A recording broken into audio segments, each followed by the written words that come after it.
Welcome everyone. We're really glad that you guys could join us. We're excited about tonight. We've got a nice big crowd, which is lovely. And we've got a great selection of speakers for tonight. So we've got Joe and Yin sharing, we've got Paul and Julia sharing, and we've got Teng and Amanda sharing. And I guess the theme or the topic for tonight is about how to keep marriages healthy and how to keep marriages strong once kids come along. Because everyone knows that marriage is one thing, but then marriage with the added sort of, I guess, strain and pressure of children is a whole other thing in and of itself. And so we've got three couples here that we, in our community, quite highly respect, and also three couples that have kids, and three couples that have put in work and effort to keep their marriages healthy and strong once the kids have come along. So we're going to hear a little bit from each of the three couples. Like they're each going to take turns sharing. And then after they've shared, we've also got just a few questions that we're going to throw their way, just about like what they would recommend for young couples, things that they might advise people to do. If at any stage you want to ask a question or they say something that you'd like for them to expand a little bit on, feel free to unmute yourself and just jump in and do that. We're welcome. It's a big sort of open conversation. But yeah, we're coming in with an attitude of just learning and listening, and we're just excited to hear from the couples. So I might chuck the crew that are probably the most experienced into the deep end to start off with, if that is okay with them. So we might go with Joe and Yin first, if that is okay, and then followed by the newbies of Paul and Julia, and then following it up with our bookend of pros with Teng and Amanda. So by all means, would you guys, Joe and Yin, would you like to introduce yourselves? And the floor is yours. You've got your 15 minutes or so to share about how to keep a marriage healthy, your own sort of story and journey in that. Yeah. Thanks, Carl. Joel's just setting a 15-minute timer. Oh, perfect. Get the egg timer going. In 54 seconds. Okay, so I'm Yin, and this is Joel, my husband, and we've been married for about 14 years. Yeah, and we've got an 11-year-old son and 7-year-old daughter, Olivia and Caleb. I think what we wanted to share is basically a bit about our own journey and our story. I think most of you would know that when babies arrive, you basically have not much time left in your hands for each other. And I think for us, it got to a stage where I was just physically so exhausted and mentally exhausted that the last thing on my mind was pretty much addressing my own needs, and let alone Joel's needs. I don't think I met many of his needs. And I think for a wife or for a mum, I'm not sure if most mums can relate, but it's easy to end up being unhappy because we feel that we're taking on a lot more work and that it feels like the marriage is not fair anymore. Like the husband can sleep if he's sick, whereas if we are sick, we can't sleep. Or we just feel bad if we sleep. I can see lots of smiles from mothers in the pictures. The dads can go to toilets in peace. They can have a shower in peace. We can't. Just things like that. And I think mums or I got to a stage where I actually felt a bit resentful that it was unfair in a way. And I remember when Caleb, I think for us, we just started to feel quite distant from each other, emotionally, mentally, even physically, until when our first son was about 3 years old. I remember looking at Joe and thinking, he's actually a stranger to me. Like, we're just housemates. It's not as if we had huge conflicts, but we just ended up being like housemates. And the only topic we pretty much talked about was about kids. Like me asking Joe to do stuff, or Joe asking me how the kids are. So, pretty much got to a stage where we realized that we were not really in a marriage anymore in a way. So I think for me, the main thing that changed was acknowledging that we're actually on the same team. that we're not against each other, but we're actually on the same team. And I think that was really important for me. So yeah, I'll let Joel share a bit more. Okay, yeah. So yeah, absolutely a huge challenge for us going. I mean, we had no idea. We knew it was going to be hard having kids, but either sleep deprivation, the mundane reality of life kind of sets in. When you have your first child, it's an amazing experience, as we all know. And you know, it's just, you're filled with so much joy, but reality does set in, and certainly for us, it was, you know, it was a challenge. I think the main thing that Yin was mentioning was to do with how we resolve conflict, and I think that was, for me in particular, the major. It wasn't any sort of major issue that we could just kind of pinpoint, but it was the accumulation of small things that kind of just build up that was left kind of unresolved, and things kind of just get swept under the carpet, and you build up a wall of resentment over time. Because you're just so tired to resolve conflict, right? That's the last thing on your mind. Yeah, that's right. Yeah. And then it's very easy. It's very easy for the man to go to sleep when the conflict's not resolved. I see Pei going like, yeah. And then the wife is like sobbing on the pillow. And then the husband falls asleep. We're not sleeping. We're just really deep in prayer. We're just like... It's called horizontal meditation, right? So I've come to realize that for us in our particular marriage, that the situation sort of resulted as because we didn't really have the tools, or we didn't know how to resolve conflict in a healthy way. The way that we respond to conflict was very different, and so we kind of brought that from our family of origin, and the way that we observed and so how our parents resolved conflict, and so we brought that into our marriages, whether it was helpful or unhelpful. And so I think the breakthrough actually came when we actually went to see a marriage counsellor. So at that time, it wasn't that our marriage was in dire straits or anything, but we kind of saw a repeated pattern of blow-ups followed by, radio silence, and then things would return back to normal, and then blow up again, and this cycle and pattern would kind of repeat itself. And, the definition of insanity is that if you do the same thing over again, expecting a different result, is insanity, right? So at this point, I kind of thought, well, why not just give marriage counselling a try? And it was actually the breakthrough that we kind of needed. So we ended up seeing a Christian counsellor who was able to listen empathetically to each side without any bias, and then give some solid and practical advice as to how we could resolve conflict in a healthy way. And so we both had to unlearn old and unhelpful ways of dealing with conflicts and learn new and better ways. And at times, we've certainly come a long way since then.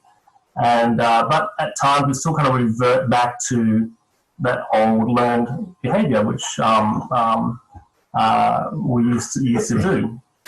Become less and less, and with God's grace and with God's help, things have certainly improved a lot. And so at this point, I kind of want to address the stigma that some people might have in seeing a marriage counsellor.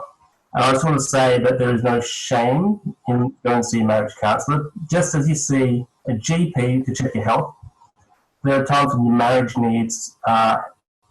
health needs to be assessed by a professional who's trained to be able to diagnose and prescribe a remedy for things in your marriage which could be causing it to be unhealthy, and for just things you just might be unaware of, and you might not know the best way to move forward. So I do encourage any couple listening who perhaps is looking for a breakthrough in their marriage, even for those who don't necessarily have any major difficulties but would like their marriage not just to survive but to thrive, seriously consider getting a good Christian counsellor. Having kids is tough. It's really tough. and it does. There's just so many opportunities for conflict to arise. You're sleep deprived. Your needs aren't getting met. Your love tanks, emotional tanks, are running on empty, and it's so easy to end up arguing over the littlest things, just the smallest things. And according to statistics, the first 7 years of marriage have the highest rates of divorce, and it's no coincidence. That's when children come along, young children come along, and so they're the toughest years, And so I really do encourage those who are at that phase in their marriage, and maybe are struggling with it, or just to be able to seek good Christian counselling. Yeah. Sorry, can I ask just something? So when Yin was sharing, she talked about, I guess one of the issues was a resentment towards maybe some of the role differences between the husband and wife, or the father and mother, and that sort of thing. Is that something that you guys were able to find better ways to talk about and work out because of the counselling? Yeah, I think for me, one thing that I think most women assume is that the husband can read our minds. And I used to be very much that. No, it doesn't work. Very, very much that. And I remember the counsellor saying, I don't think it was a counsellor, I think it was one of the pastors or one of our friends, I can't remember, saying, you've got to tell Joe what you're feeling and what you want him to do. Because if you ask him nicely, he'll be more than happy to do it. And I'm like, no, I don't want to ask him because I want him to do it because he wants to do it. I don't want him to do it just because I asked him to do it. Yeah, you don't want to feel like his mother asking him to do things. I want him to do it because he wants to do it, not because I asked him to. But that doesn't work. Yeah, a perfect example. I brought Rach home a brownie today because I thought that's what she would want. And it turns out I was exactly the opposite wrong. And I won't say she was cranky, but she was just disappointed that I brought some calories into her house within reaching. And I was like, here I thought I understood what you wanted in life. I thought I understood what would make your day better. Turns out I do not all the time. Yeah, so that's I think that was the main thing for me, to acknowledge and accept that Joe can't read my mind. Yeah. And actually telling him how I actually feel. Yeah. Because like what Joe was saying, we come from very different backgrounds. My family is very confrontational, more expressive. Joe's family is very quiet, conservative, more withdrawn. So if I don't say it in the right way, Joe just clamps up, or he gets defensive, and then I just attack more. So I think the counsellor was really good in telling us, reminding us how we react to conflict, and making sure we don't fall into those traps of reacting in a very toxic way. Yeah. Yeah, absolutely. So for me, the way I deal with conflict previously was basically the run and hide. Basically trying to avoid conflict and just, if you ignore it, it'll go away. But I've really come to realize that if you ignore it, it just comes back and bites you in the bottom. So I've kind of learned to be able to deal with things a lot better in a helpful way. So So the counsellor did talk specifically about 4 characteristics which are deadly to marriage. Ooh, yeah. And it's actually quite well known in marriage counselling circles. They call it the 4 horsemen of marriage. And I'll try to remember them all. It's one of them is contempt. So if there is contempt in the marriage, you're basically looking down and treating the other person as less than you in the words that you say. It's very toxic. The other thing is defensiveness. And so I'm guilty of that. So whenever she would say something, I'll get very defensive and try to say, no, I'm not, and defend myself and not take responsibility for my part in the issue or the problem. And then the other one is criticism. So constantly attacking the other person and pointing out faults and what they're doing wrong, and just constantly doing that. It just wears the other person down. And, and the final one was stonewalling. Okay, so basically just shutting down communication, you're just refusing to communicate with the other person, stonewalling. So that's of those four, the most damaging is I think it was contempt, treating the other person with contempt. That was the greatest predictor of divorce in a marriage. Yeah. So so the key things that we kind of took away from that. Yeah. That's great to hear. I was reading a book about the four horsemen of the apocalypse, like the four horsemen of divorce type thing. Yeah. And it's really interesting hearing like those four things, because if someone was to guess what the four major causes of like a marriage breakdown was without any prior knowledge, they probably wouldn't come to those four things.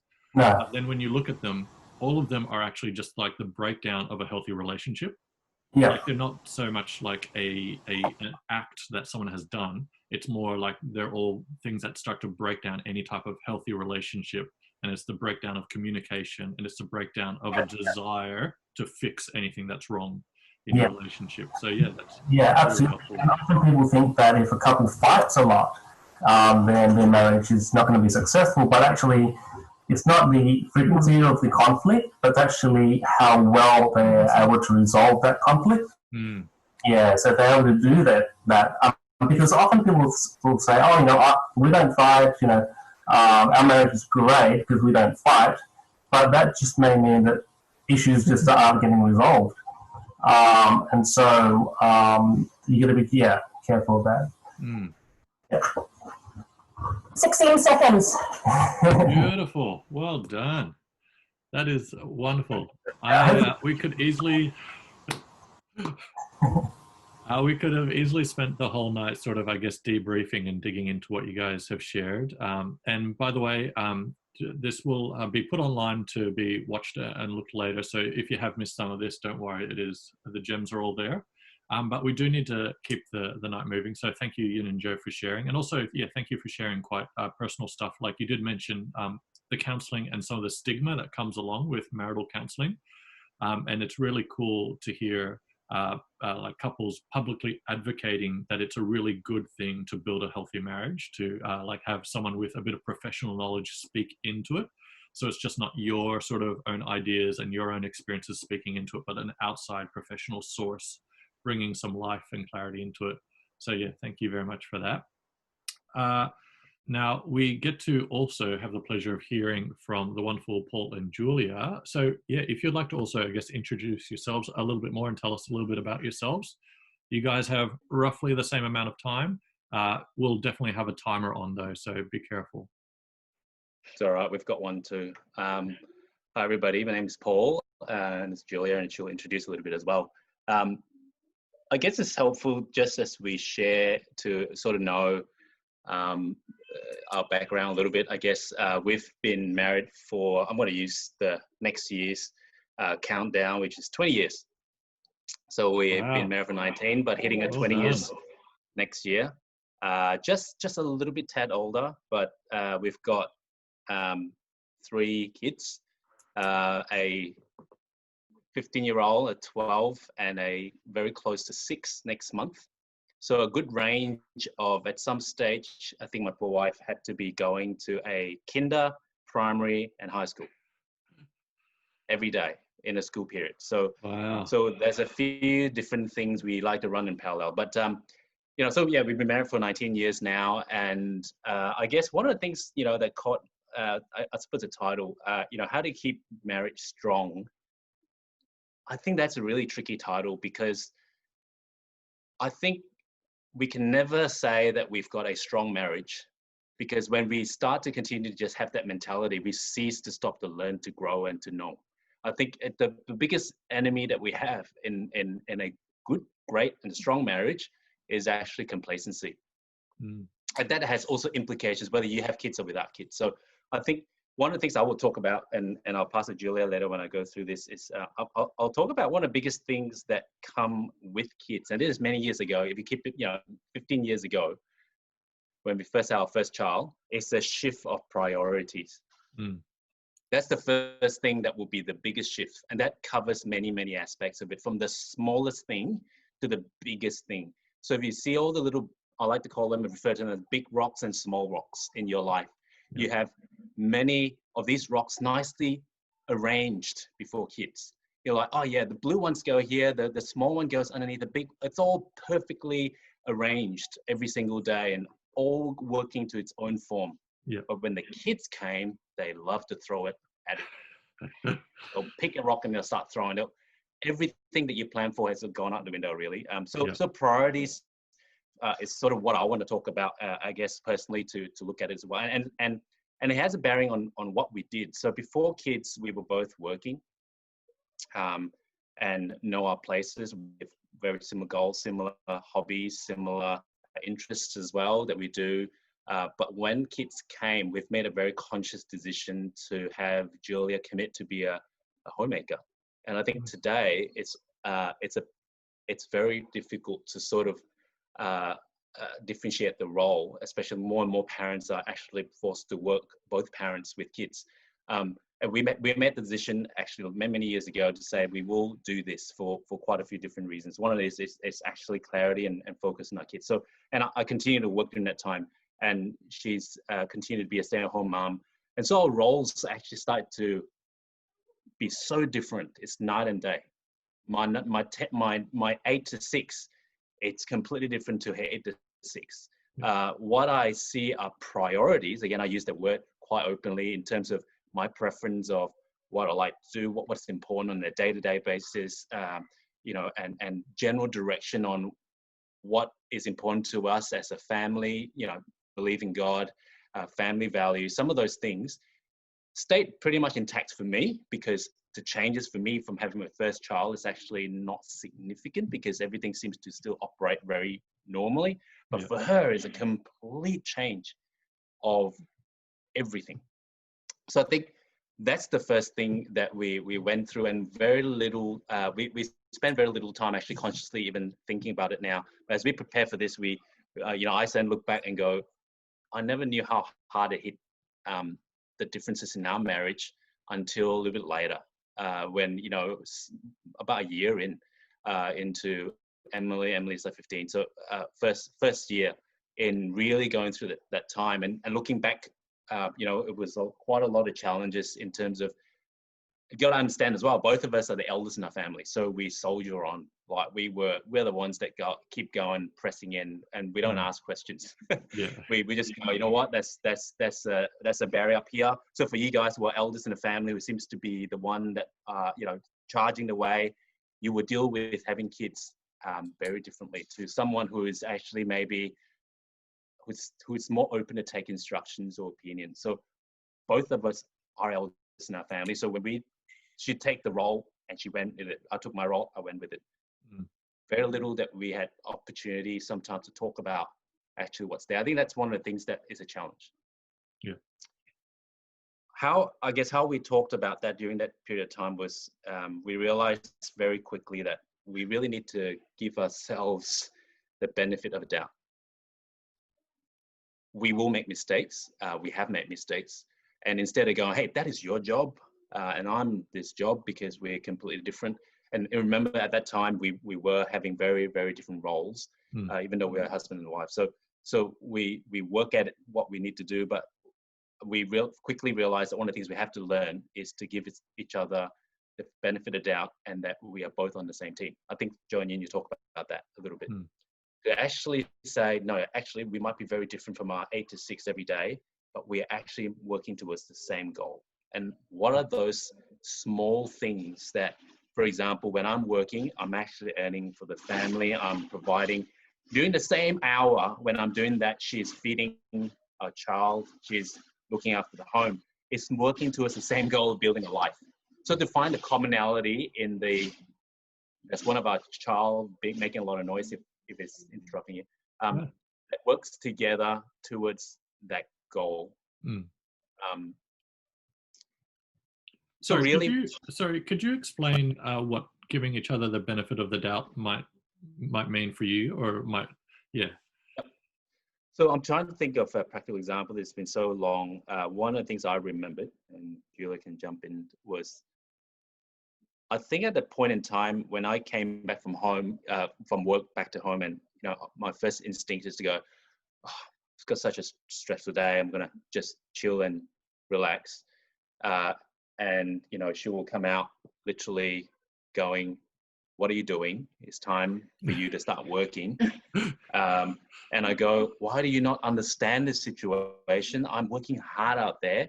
And she goes, "Don't you see I'm working harder?" Like it's like we're almost unconsciously competing our roles because of who we are and the way. And so therefore we have to almost, when I said, give yourself the benefit of the doubt to go, you know what, actually, she is smashed. Yeah. I need to do something. Let me put myself in the backseat a little bit and take that foot forward. And she, on the other hand, also needs to do something similar to go, okay, let's give him 15 minutes to chill. Let's not hound him by the time he puts his shoes aside, sit down on the bench and go bang. So we needed to do a little bit of that to say, look, it's okay. Let's give space. Let's give you some time. Yeah. And then meet somewhere. So and that takes time. Yeah. No, that's really good. Yeah. So I think one of the things that come with having kids is, and Joe and Yin mentioned this already because it's such a big thing, is kids are great and they're a real gift from God. But I think the differences really just come out when you have kids. The differences between your, the way Paul does things, the way I do things, the way I look at things, the roles, the change of roles, or redefinition of roles. I became a homemaker as a mom. I'm like, I constantly think, guys, you have a dad too. You can go to him. But it's just the kids just keep coming to mom this, mom that, and it's learning how to handle those, accept the changes and the decisions we've made with our roles, accept that we do play different parts, but we're building the one family. Yeah. So similar to having this very united mindset towards what we're doing. When I was thinking about this, I thought, sometimes you might think that when kids come along, that's it. The marriage takes a backseat, and I kind of thought really having kids or raising kids, the gift of kids is really a marriage building activity. Because it helps you really know each other that much more. You're really pushed to know each other. You're really pushed to know yourself. You really push to know your partner. You really push to encourage when the other one's down. You really push to build up when it's hard. It's when you go through the heartaches and you go through the joys. It's a little bit like a roller coaster. When the kids come along, your time goes out. You can't plan anything. Nothing really goes to plan. Nothing is, you're forced to kind of just think on the fly. You're forced to deal with unpredictable behavior because not it's your kids that are, and you don't know why. You don't know why your baby's crying. Can't come up with the answers. We don't know. I have to try and figure it out. And Paul doesn't know why. I don't know why. We're all in this. But we're really pushed. The buttons are really, really pushed. But we can see it as we can either be pulled apart or we can be built.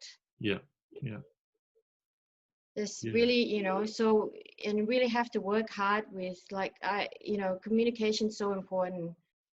I think it's sometimes when you're upset or you're tired, you kind of, in your mind, I might be like, why can't he just see what's going on? Or I have to try and make him understand because he doesn't understand, obviously, because why is he behaving like this? Or he doesn't, but we have to work I realized I have to work at listening and understanding that his point of view is valid. That's his perspective. It's valid, just as valid as mine is. Yeah. And it's really actually very humbling. Yeah. I'm a little bit like Joe. Like I would probably, in a conflict, I would rather just go hide somewhere or just retreat. And he had to learn to give me time and space as well, and then to be able to just come out again and face whatever it is that we needed to talk about. So we have to work at that. We have to work at timing. When's a good time to raise something? It's not always a good time to raise something. Yeah. It's not when he first gets back home. It's not when it's late at night, because I'm too tired usually by then. So we just had to work some of these, timing, how we talk to each other. And so tone of voice can be, to me, it might be, well, it's nothing, it's just how we talk. But then he might be offended. He said, you raised your voice. I didn't raise my voice. Little things start to just matter so much. Why does it matter so much? I But see it people does. laughing. Yes. Yeah. But you have to learn to know each other in that way, and it's not wrong. We just have to learn to know each other and communicate better and listen to understand, and not just be wanting to. Communication goes two ways, not just speaking to be heard, but listening to understand. And it's so important. Like what Yin said earlier as well, is that realizing that we're on the one team. Yeah. Is so important. We're building. We made this choice together to have kids, right? So, and it is one of the biggest projects we can ever take on as a team. A lifetime project. It's a marathon, guys, and it's a big thing. But we do it together. And we're not against each other. His point of view is not wrong. We just have to, there's things we have to learn to accept, things that we have to learn to let go, and things that we have to work through. Yeah. So something I'm hearing from you guys, which I think is also connected to what Yin and Joe said. Sorry if I forget the phrasing, but Paul and Julie, you've sort of been talking about this idea of, you said give each other the benefit of the doubt, which is to say, like, I think during those high pressure, high stress situations, it can be easy to just find the fault or find the negative or assume the worst, I guess, of people. The reason he's saying this is because, or the reason she's doing this is because. But I guess the beauty of having a good marriage is actually like understanding that you married a person who wants the best for you.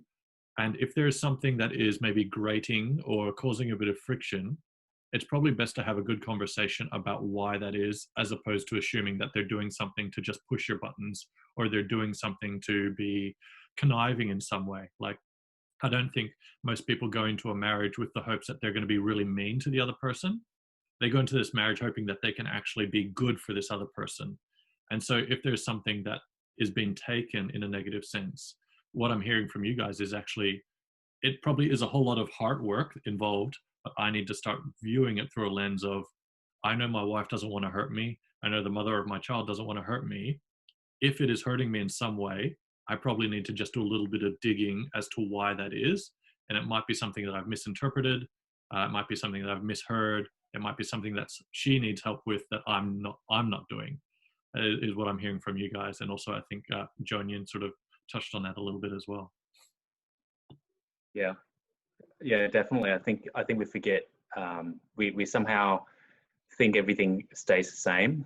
When we're under high pressure, we also apply what we expect over the other person without knowing what the person's going through. you know, we assume before kids and then after kids, they're completely the same. That's actually not true. Actually, you get better. You actually get better. Your better version of you actually comes out. Now, whether that better version is what you expect, you know, it's how you work through it. And we certainly know each other heaps better. Yeah, I've been telling Rach that this version of my body, this dad bod, is actually the best version of me she's ever going to see. This is prime Kyle right now. This post-kid body that I've got, this is what it's about. That's it. Thank you. Sorry, was there anything else you wanted to add to that? I didn't want to cut you guys off if there was still a bit more. No, I think maybe just one last example I just thought of that sort of hone into. This is again with Emily, and I know one of the biggest challenges is sleeping for young kids, especially your first child. Going, everybody tells you, you know, in 4 weeks he or she will sleep in like no problems, you know, or 5 weeks or whatever, and after 2 months you look at each other and go, that's not working. I remember one of the nights that, and this is illustrating, I guess we're on one team, you know. Julia obviously is the main person trying to help Emily to sleep and all the different routines, and I'm trying to support her and all that. And one night she was just going crazy, like just really, really loud. And we were like, okay, we're going to follow the steps. We're going to put her down. Okay, we wait. I remember that was the longest 30 seconds in our life. We closed the door. We sat outside. We have to wait for 30 seconds. And if she cries, we'll run back in. And we sat in the sofa waiting. And we held each other's hands, and we're waiting, and then all of a sudden, 30 seconds, she goes, silence. And we just look at each other again. The pin just dropped that when we work together into a one goal, as small as it is, with our hands held, however different that we are to each other, it just brought home, you know what, we can do this. I mean, but just a little thing to encourage those who are young or without kids or going to have kids. I think if you're together, you're stronger than you're alone. Yeah, that's great. Thank you, guys. I appreciate hearing your stories and your openness and honesty and all of that. And we are going to now hear from Teng and Amanda. And also, thank you, Amanda. Amanda came and dropped over some toys for my son today, which was the best. He was so excited when he came home. He didn't even say hi to Rachel, just went straight for the toys. Thank you, Amanda. You are wonderful. But yeah, Teng and Amanda, would you guys like to, or you'll have to, thank you. You want to take it away from here? Introduce yourselves, I guess, first. Yeah, so I'm Teng and Amanda, my wife. We've been married for 18 and a half years, and I really liked what you said, Paul, about how, you know, with marriage, it's ongoing, like you never really make it. So after 18 and a half years, we can't really say that, you know, we've made it in terms of marriage, and our marriage is solid and strong. So yeah, really agree with that. We've got two boys, one 11 going on 12, and we've got an 8-year-old going on 16. So so he's quite a handful. He thinks he's far more mature than he actually is, but they keep us really busy. But in terms of this topic, I think about the same time that we were going to have Ethan, our eldest, I started working for the Energy and Water Ombudsman, and the whole training that we got around resolving conflict or resolving issues centered around managing expectations. And I thought that was really important, and it was something that Amanda and I talked a lot about before we had Ethan. And we at the start, we were reading books, we were reading all sorts of books, just trying to prepare ourselves. And we thought to ourselves, like, it's really important that we start thinking about, you know, each other's expectations, and also expectations of Ethan, and also the situation as well. And I remember having a conversation maybe about 3 months before Ethan was born, and we sat down and we said, look, you know what, I reckon, with the Energy and Water Ombudsman, what was really helpful is like, you almost throw out the worst case scenario as an expectation, and that kind of helps you when things are actually better than it actually like your expectation is. Yeah. So we thought, look, you know what, we're going to get so cranky, we're going to be so sleep deprived, it's going to be really, really hard, and the way that we talk to each other, like we just have to keep that in mind, that it may be the fatigue that's talking, or that lack of sleep, or we're going to get grumpy, we're going to be uncomfortable. So we said to ourselves, we actually apologized to each other in advance. So I was there sitting in front of Amanda saying, look, I'm sorry. Yeah. And then and Amanda said the same thing as well. And so that got us off to a really good start, I thought, because as we were going through it, there were really tough times. But then when it wasn't so tough, it was like, oh wow, like this is pretty good. Yeah. So preparing ourselves that way really, really helped. I mean, there are things that you can't really prepare for, or have expectations for. Like, I mean, seriously, I had no idea that poo could be so explosive out of a nappy. Like Ethan, seriously, he did one up to the back of his neck, like just out of his nappy, just because there was nowhere to go. The poo just went up into his back, and so like that sort of stuff. Fine. Didn't prepare for that. But with that though, we managed to have a lot of laugh as well. Yeah. So that helped us heaps. So managing to have a laugh through things like that as well helped heaps. Yeah. To add to that story, Rach and I recently had to hire a professional carpet cleaning vacuum thing from Bunnings, because we couldn't get the smell of Walt's urine out of our carpet. We tried everything, and it was driving Rachel insane. And so we actually had to lift all of our furniture out of our lounge and got like a professional carpet cleaning machine with all the chemicals just to get this urine smell. And this was only 3 weeks ago. Out of our carpet. Is that where I was sitting that day when I came over? Yes. I think Rachel told me not to sit there, but it was too late. That's the one. That's okay. Yeah. I think ours happened at church, and we actually threw what Ethan was wearing clothes, out. So we actually had a spare change of clothes. So So just with expectations, we continue to think about our expectations as well, because it's not just after newborn the child's born. I guess after that, you think about them as toddlers. You think about each other as well, like for work and staying at home, Amanda being at home, and also we're always reevaluating what our expectations are for I guess the for next each stage, other, and our roles, and the role we play, I think it was really good, because what I was going to share, Joe and Yin and Julia and Paul actually covered a lot of it. Can I just while we're on mute, Amanda's going, that's what I was going to say. That's right. And then I was like, oh no, what am I going to say now? I have nothing to say. No, that's great.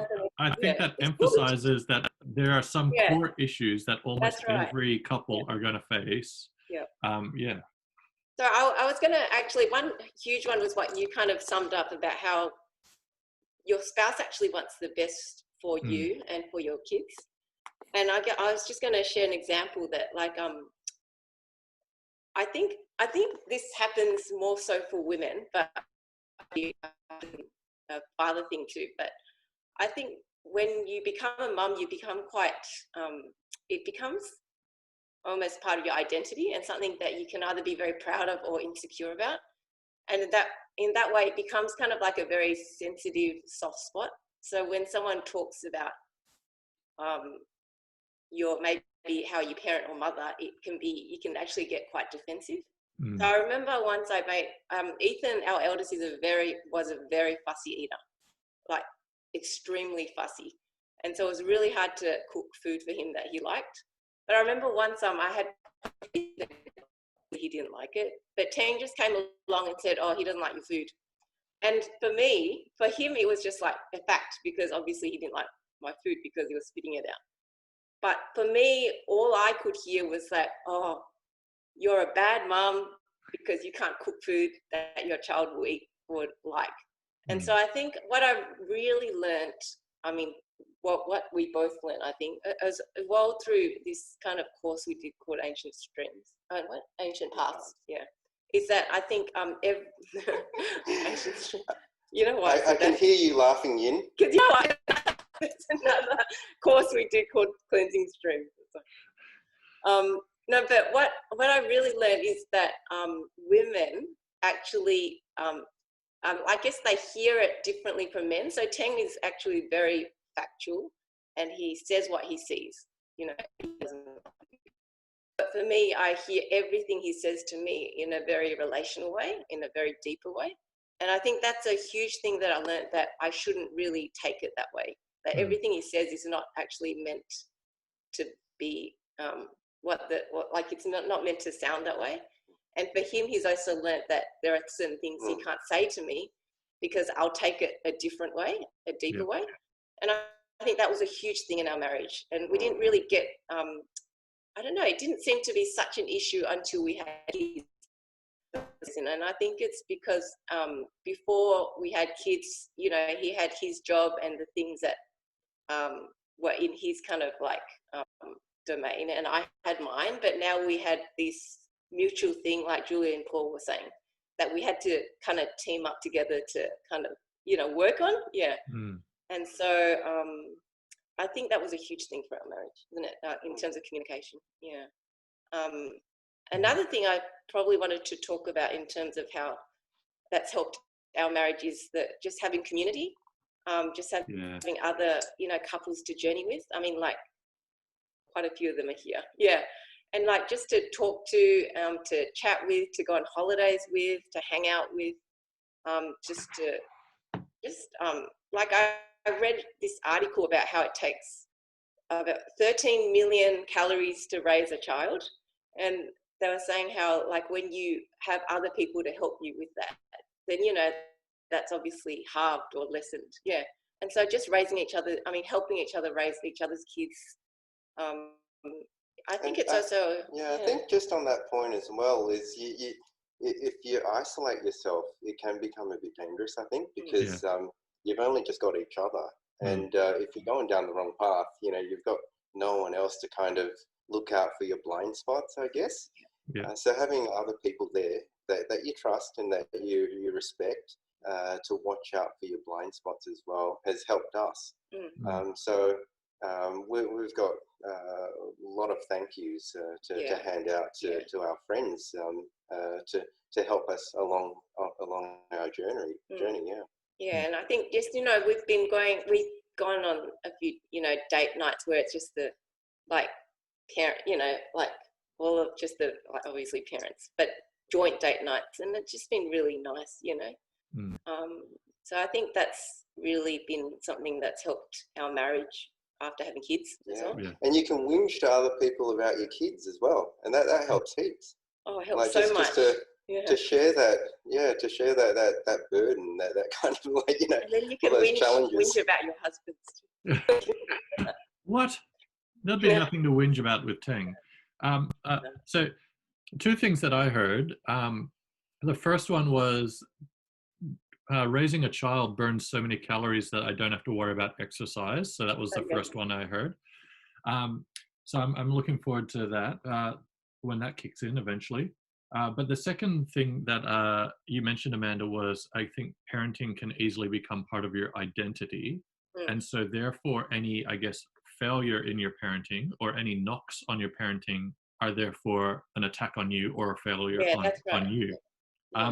Could you explain maybe, and you said it probably applies more to mothers because they literally you know, brought this child into the world. But like, yeah, could you explain maybe how you really dealt with that? It's probably quite dangerous as well, because you become a mum before you're a wife before you're a mum, but then you just become a mum, and then you forget about, well, you don't have the energy to be a wife anymore. And then it becomes all of you, you know, it's just all consuming. Yeah. And then I think there's that area where for me, I just became so engrossed in making sure Ethan was all right, and he was developing, and he was fed. And also you want to do it right.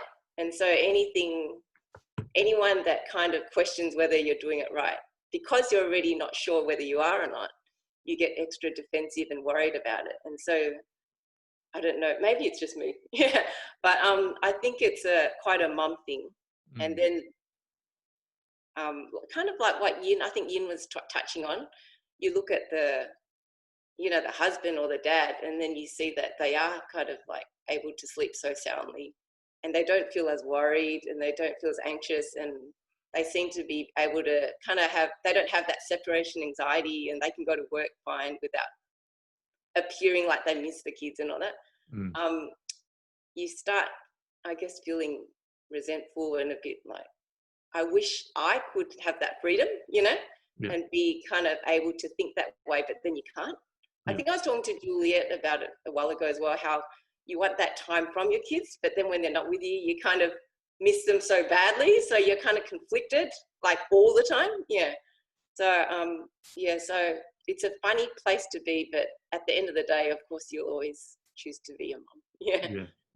And I got to say, like, it's a blessing and a curse, apparently, to be able to sleep soundly at night, but it's a task that the men have taken upon themselves to make sure that they're ready to go the next day. How is it like, a curse? We understand, like, it's not. Why don't you have to curse? It's not something that we chose. It's just something that was forced upon us, but we bear it with grace. A curse? And I think, and you know how you, Amanda and Teng, you said you're apologizing beforehand, like, you know, before the kids came along, you're like, I'm apologizing for, like a disclaimer, Yeah. Well, pretty much each night before I go to sleep, I apologize to Rach. I'm like, I'm about to snore, and you're not going to get any sleep, and I'm not going to know anything about it until the following morning. So apologies, good night. Like, I'm joking. And also, and laugh. I think I think Teng talked about it. The last thing is that just really just relax and see the funny side of things in parenting all the time. Yeah. Have fun. Yeah. Just to quickly go back to what Amanda said, I guess for the men, understanding that is really important as well, and being sensitive to that. Yeah. Because I think being insensitive to it, it doesn't end well. Yeah. Thank you, Teng and Amanda. I really appreciate, again, your openness and honesty for sharing, and not just like in this session, but just in your lives in general. You guys have been wonderful, like, helps to a lot of the people in this group, but also in this series that we've been doing. You've been really forthright and happy to share, and so we do appreciate that a whole lot. We've got a little bit of time left, and so I had sent a couple questions to the three couples. But we might only get through maybe 2 of the questions, which is fine. And if we get through those 2 questions, I might just open the floor if there was any other questions from the masses here. But if there isn't, I'm also okay with that.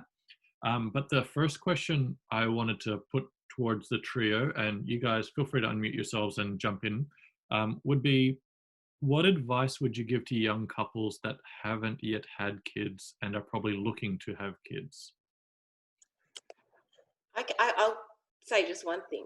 If you have time on your side, then wait.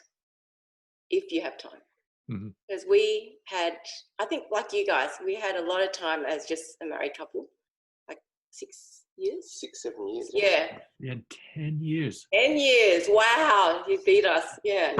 And so it really gave us that time to really kind of get to know each other and how, we kind of operate. So it helped us a lot. Yeah. I would echo that. You might feel some pressure from, I'm just going to chuck it out there as hypotheticals, from family, but feel free to push back on that and say, no, we want to prepare ourselves to have a good marriage, and so we're putting in the groundwork. So yes, feel free to just enjoy having time together before the kids do come along. I have one thing to say. To young couples who don't yet have children, do not have children thinking that it will change your husband.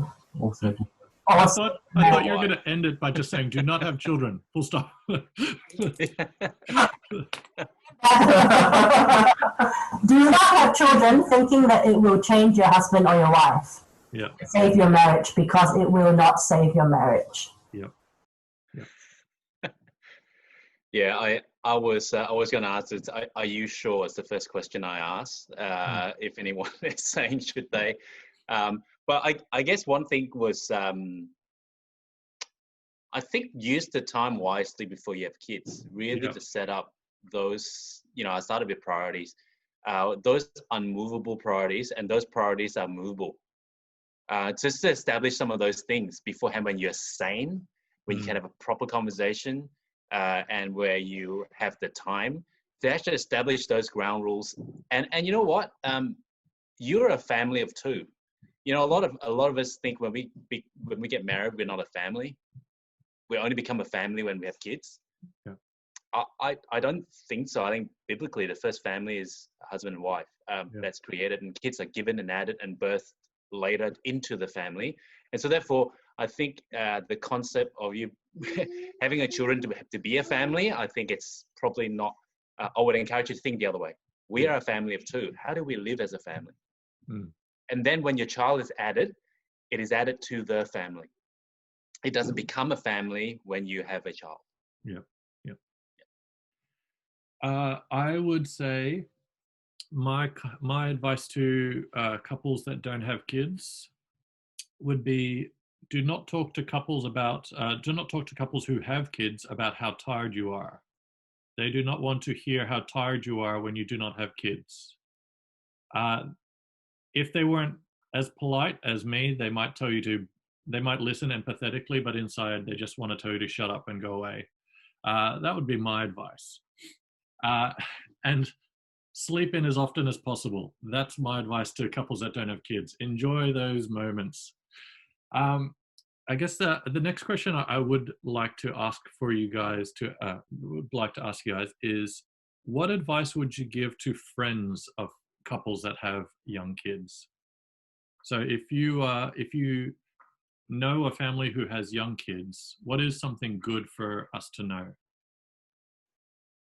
We are messy, we're chaotic, we're loud, we don't have any boundaries. No, I'm just kidding. I think Levy was having dinner with Juliet and Penina on this chat, right? Yes, I think so. So she can talk up last night. And she experienced, she's a friend of someone who doesn't have kids. I mean, with you guys. I think she was just thrown in the deep end with kids. There was Teng running after Noah and turning him upside down, and they're shouting and screaming, and then Elijah and Toby trying to show, I think, asking her to count how many Pokemon cards I had, and toys everywhere. And then when we were having dinner, it was just like, whoever wants to eat, eat. And I think just be patient, and if it's too much, don't feel rude leaving.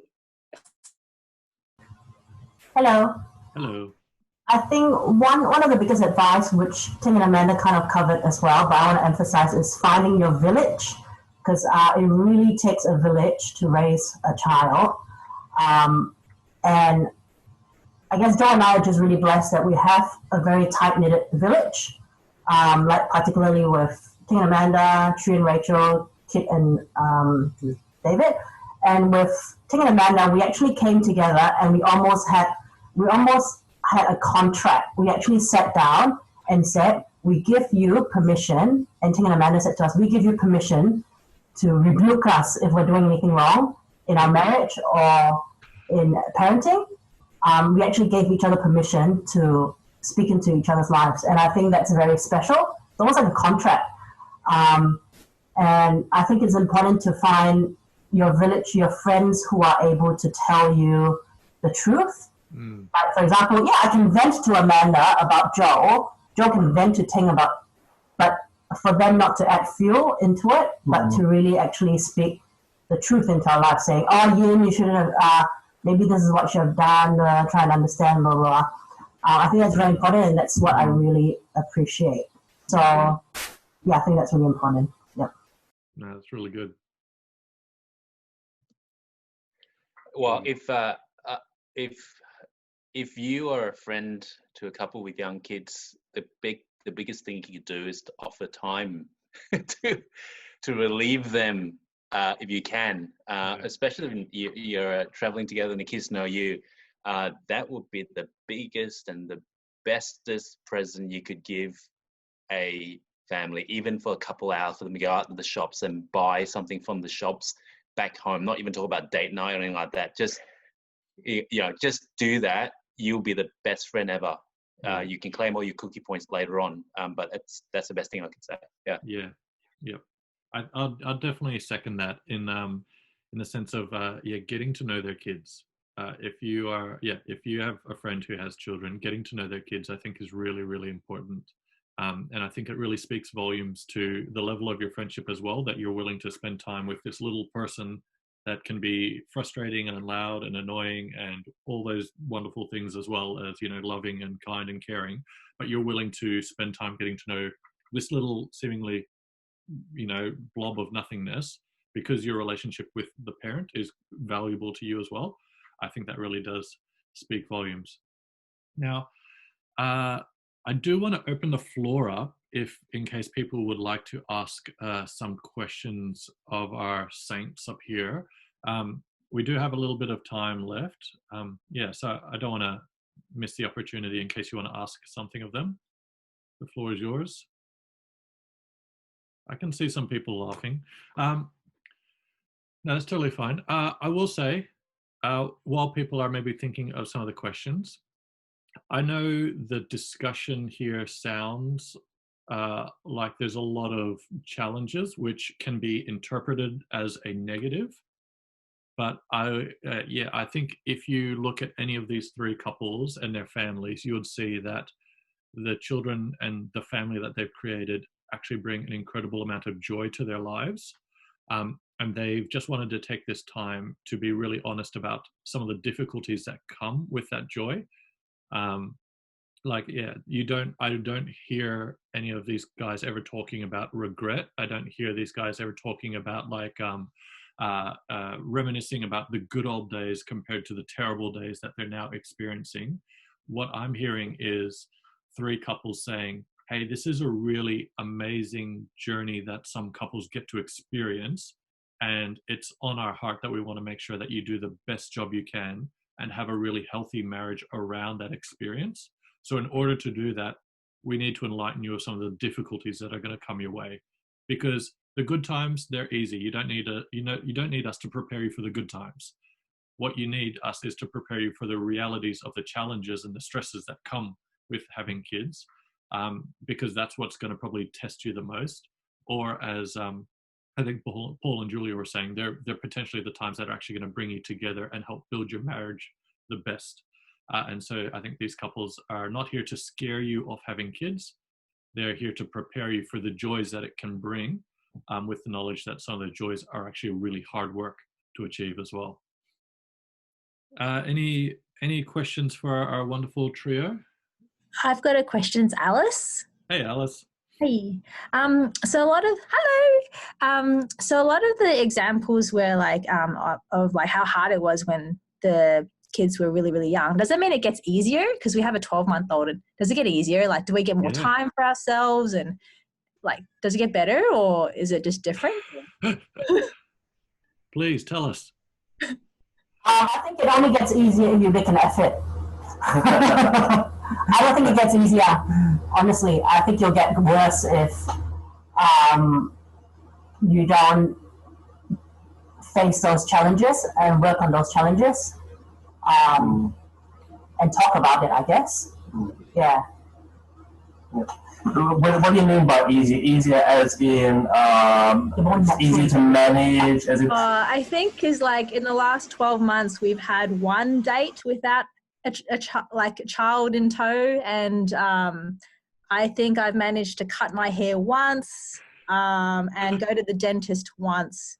Okay. And every other time away from my hubby and child has been going shopping or something. Like I just feel like before I had a kid, I had so much time for myself, and we went on a date every week. And then I was like, what happened to all of that? You know, especially being an introvert as well. It's like, what happened? Yeah. Yeah. She's in our life group. We can babysit. Tell her. Yeah. You just whispered to me. You're in our life group. We can babysit, so it'll be fine. But yeah, certainly when they're that young, they just need constant attention, constant care, and you can't leave them for a second, But so certainly when they get more independent, they can sort of take care of themselves a bit more. You can certainly palm off to Amanda and Teng for a couple of hours. So it does become easy in that regard. But I guess what you were saying is that I focus on marriage. The marriage doesn't get you're talking about marriage. Yeah. The marriage doesn't get easier. You still have to make that effort. You still have to be intentional. Yeah, totally. Yeah. So with those date nights and everything, like for us, we heavily rely on our friends like Amanda and Teng and others to do those date nights and just to be able to get out and work with our marriage. So yeah. So Carl. Yeah, I think the needs of the child get easier, but you also get better at dealing with the challenges as it goes along, because you have to remember, like, until you have your first kid, you don't have a child to practice on, really. You might be able to babysit other people's kids, or you might be in some sort of situation where you get to handle infants and whatnot. But until you have your first kid, you don't have a kid to practice on, and so the first time will be always the hardest. But I think, the needs of the child get easier. But like Joe and Nina were saying, it's still a lot of hard work, but you get better at dealing with it, I think. Yeah. Can I just also add one other thing as well? And you might be surprised, Alice, as well. Like for us, early on, we found ourselves saying things like, "Oh, look, you know what? When Ethan was our first, when he can sit up, it'll be easier, or when he can start walking or talking, it'll be easier. When he's 5 and we can go so and so, he'll be easier. When he's like 10, he'll be a lot more independent." But you'll be surprised at how quickly time goes by. It's quite cliche. Then you miss. Right now, I'm thinking to myself, you know what? I want it to stop. I would give anything to go back there and hold Ethan, even with the poo up to his neck, or whatever it is, but you miss them. And so after a little while, I caught on to it, and I thought, look, you know what? I actually should enjoy every moment while I have them at that age, because they do it goes by very fast. Mm. Yeah. And when before it's very slow, like isolation time, like now, but I don't know. It's and just wanted to add to that before, they're 15 and your conversations around whether you should allow them to have Snapchat or TikToks and when can they go out with kids. It's not, it changes. I think your role actually changes. And I think that's the excitement of having kids, is that it's never constant. So you could either take it really negatively or look at it and go, you know what, I've only ever had this child once. So I used to joke with my kids, and someone I go, "Dad, why are you looking at me so long? Like, what are you staring at me?" I go, "I'm just capturing a moment." Because a lot of times... The other day, Paul, I'm serious. I had that. Or when I'm really upset, give them the big stare in the face, to go, like, this, when I'm gritting at that and just looking at it and go, no, it's all right. That's tough right now, but I look at my young one and my older one. I was going, like you, Teng, I was like, anytime I want her to go back to when she's 5, but that's not going to happen. So while you've got them now, treasure the time, because you will never have that same moment that you just went through yesterday, ever, which is a good thing or a bad thing. I saw this meme, or like this little snippet. It said, you know, there was one time in your life where you picked up your child, you put your child down, and that was the last time you ever picked them up, like, you know, as in holding them or carrying them. But to this day, I still pick up Ethan because I don't want to. So he's 11. He's really big now, but I'm still picking him up because I don't want that time to ever come. Yeah. It will come, Teng. It will come when you want to give them a hug. They go, when my back gives way. Hey guys, it is 9:16, so technically we've gone over time. I apologize, but I do. Yeah, I want to appreciate your time commitments. I want to say a massive thank you, obviously, to Joe and Yin and Paul and Julia and Teng and Amanda. Thank you so much for sharing, but also thank you just for the quality of people that you are. You guys, Joe and Yin often talk about, like, you know, finding your tribe, and I know that you three couples are quite influential in the communities that you guys are involved in. So really do appreciate, being able to listen to you share openly and honestly in this session, but we also do appreciate for all the work that you do just in your everyday lives with the people that you are connected to. So yes, thank you one and all for joining in. But that is the close of our session. We've got 2 more sessions to go at least. Thank you one and all for joining us. I appreciate it. I am going to go and watch some West Wing before my daughter needs to feed. So fare thee well. Thank you to all the couples that participated. We really do appreciate you. Bye, gang.